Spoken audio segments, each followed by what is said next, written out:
Well, when we first started talking about this project, it was about education and it was about informing people. And I think that the one takeaway that I'd like to see everyone take from this exhibit, from the couple of days and the sharing in the big house and what we're going to do, is that they're going to talk. And I think that there's one thing that we are missing as a society today, and that's we don't talk enough in person. We don't sit around the kitchen table and talk about injustice. We don't talk about peace. We don't talk about what's going on. We don't hypothesize on how do we fix it. We don't envision or come up with ideas on how to make things better. We spend most of our time on the Facebook or on the social media or watching TV on the Netflix, and we don't spend enough time talking. And I think that the one takeaway that I hope that everyone takes from this exhibit is that they go home and they talk.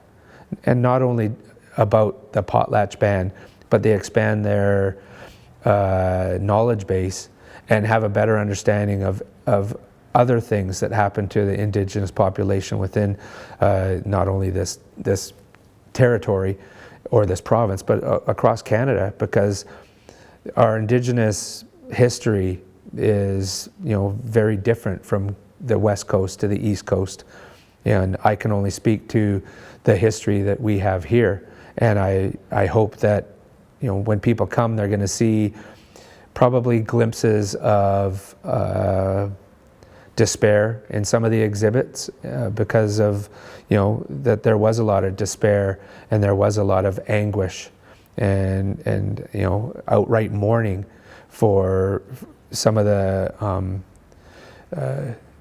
cultural artifacts that were taken away forcefully when the Potlatch Ban happened.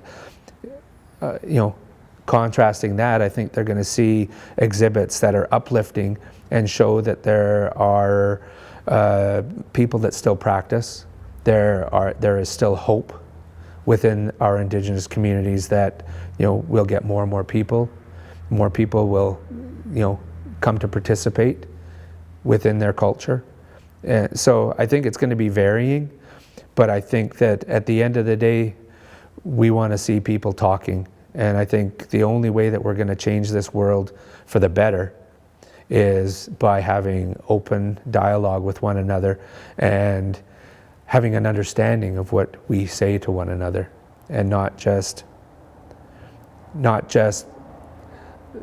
listen and sit there with a blank stare, but actually have an understanding of the dialogue, have an understanding of what went on, what's going on, and sitting there or standing there and talking about ways that we can make things better. Because that, if we don't have a little bit of vision and a little bit of hope for the future, for all of us, then we're, as a society, and I'm talking about Canada and British Columbia in general, we're really in trouble. We really have to have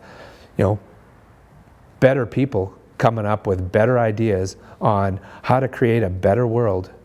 And the only way that we're going to do that is have an understanding of the world that we came from, the world that we were born into, the world that our ancestors were born into, have an understanding of that progression, good or bad, from our ancestors to where we are today. My hope is that we, through this, we create stronger, better voices for not only Indigenous people, but for everyone, and that everyone has a better understanding of equality and has a better understanding of inequality, because at the end of the day, that's really what we're talking about here. We're talking about a colonial system that has been put in place for over 150 years in British Columbia that is not equal. It is not even close to equal.